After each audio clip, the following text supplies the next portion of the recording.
أعوذ بالله من الشيطان الرجيم. بسم الله الرحمن الرحيم.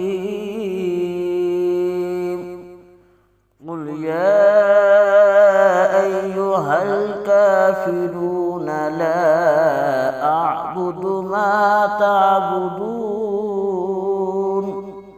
ولا أنتم عابدون ما أعبد ولا أنا عابد ما عبدتم ولا أنتم عابدون ما أعبد لكم دينكم ولي دين.